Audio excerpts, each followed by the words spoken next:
What's up, people? This is Edward Earl. I wanted to talk a little bit today about atheism. Okay.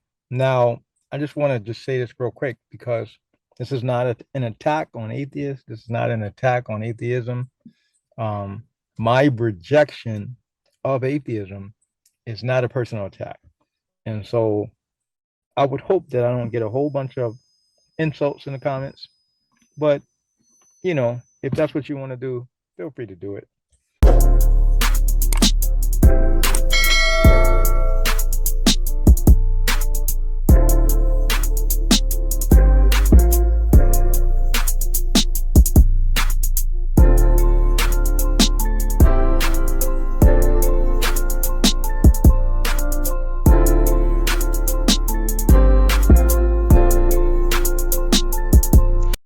Anyway, so before I even really jump into this and get started, go ahead and like this video. If you haven't subscribed, go ahead and subscribe.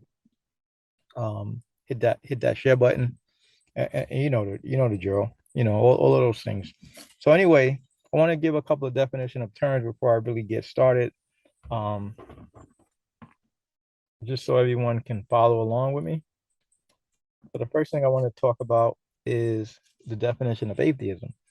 So I've talked to a lot of atheists, and one of the things that they seem to agree on is this definition that atheism is a lack of belief in God or gods. And so I think that's pretty um I think it's exhaustive in terms of any kind of intelligent designer. Even if we're talking about aliens, there's some people who are going to worship aliens as gods. And so, from an atheistic standpoint, there's no aliens, there's no God, there's no gods, or there's a lack of belief in those things. Okay. So, I just want to make sure we're clear on that moving forward. So, another um, term is going to be that I may discuss a little bit here is reductionism. And so, that is the practice of analyzing and describing a complex phenomenon in terms of phenomena that are held to present a simpler or fundamental level. So for example, a reductionist view of humans would be that we're molecules in motion. Okay, so they're reducing it from a complex level of the individual down to simpler, more basic elemental level of atoms and molecules in motion. All right, and so that you're able to explain it in terms of physics. That's a reductionist view of humans. Another term that I wanted to use is the inference to the best explanation. This is something that a method that scientists and historians use often, where they use pretty much 6 criteria to differentiate between competing hypotheses or competing theories to explain something, to explain some type of observation, to explain some type of evidence or some type of data. Okay, so the first one is explanatory power, which is the ability of the hypothesis or the theory to explain the subject matter effectively to which it pertains. Okay, explanatory scope deals with the theories or hypothesis ability to account for all of the relevant facts. Okay, so we're talking about what it can explain. How many of the observations can a specific explanation explain? Okay, plausibility. Is it plausible? Will it better fit the background beliefs? Ad hocness. Do you need additional suppositions to explain the data, the different data sets? Okay.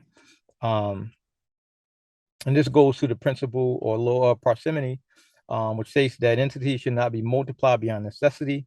It is generally understood in the sense that when you have competing theories, right, the simpler one, the one that that has fewer parameters is going to be the one that's going to be preferred, right? So the explanation that has 1,000 additional suppositions is not going to be preferred to the one that has less.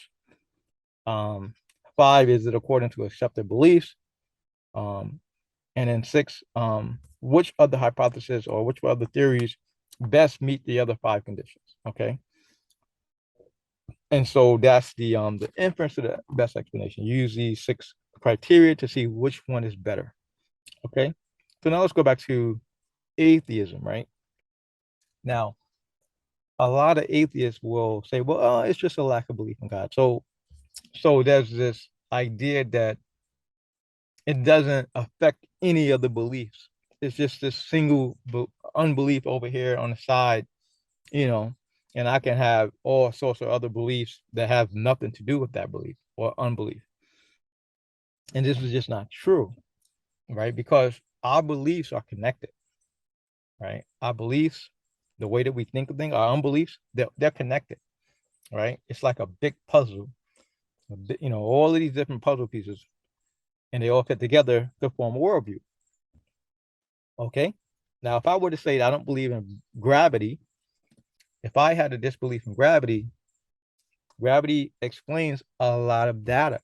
It explains the um why we stay on the ground, why we're not floating out into space, why the clouds are staying, in our atmosphere, why the atmosphere is still there, why is the seas and the oceans being affected by the moon, and why are we going around the sun? Why is Earth not drifting off into space, right? Staying on its axis, and all of these different things. So all of these things are connected in some way to gravity or explained by gravity. And so if I don't believe in gravity, so now I have to have another explanation for all of these different observations.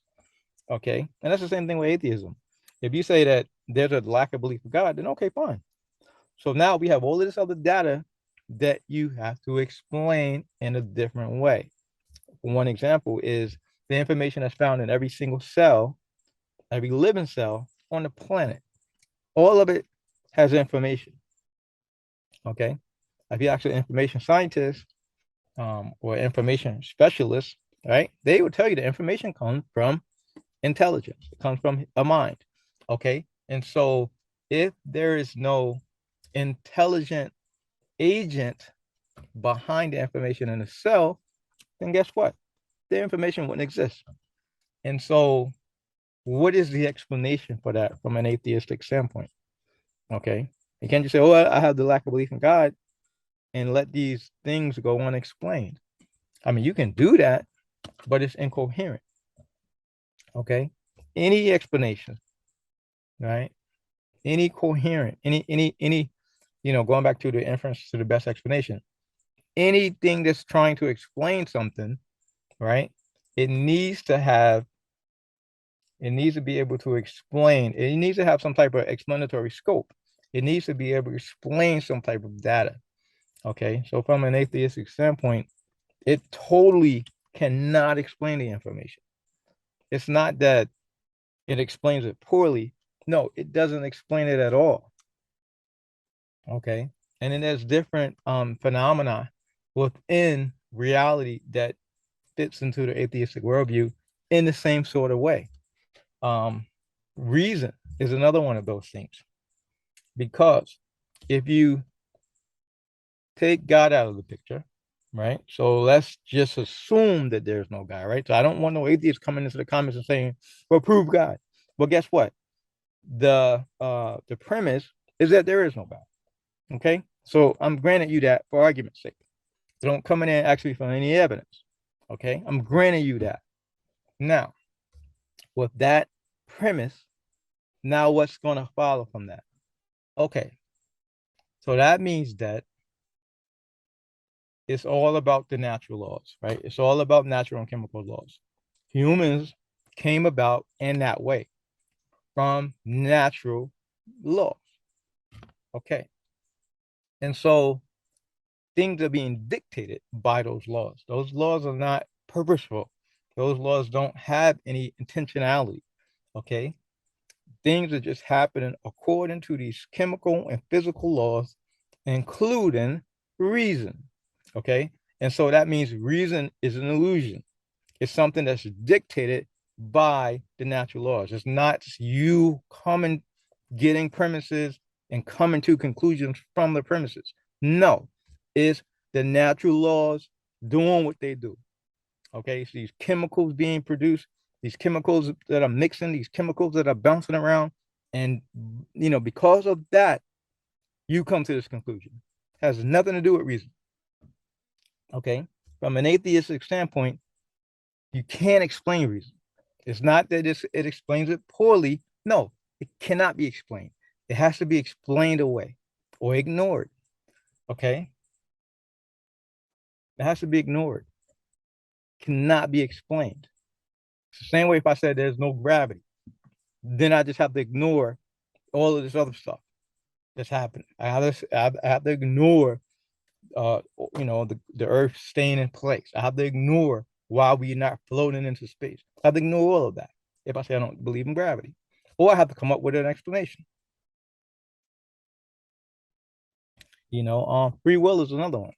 The way a lot of atheists, I'm not saying everyone believes this, okay? So don't take this the wrong way. Some will say, Sam Harris, that it's an illusion. It doesn't really exist. Okay? Explain it away. Explain it away. It doesn't really exist. And so everything that we're doing is really based on physical, natural laws. Everything that we're doing is dictated by these laws, including reason. So if you believe that, that means, if you're saying there's no free will, then there's also no reason. But the thing about it is that's consistent logic. It's consistent logic. Because if you're an atheist, that's consistent logic to say, you know what, there's no free will, there's no reason, none of that. None of that really exists. Okay. Now, again, I'm not attacking you guys. I'm not attacking you. Okay. So don't take this the wrong way. Don't come at me like that. Okay. Don't come at me as if I'm attacking you because I'm not. All I'm doing is just laying out the logic. I'm just a messenger. All right. Like I said, subscribe, like this video, share it. I'm done for now. Peace.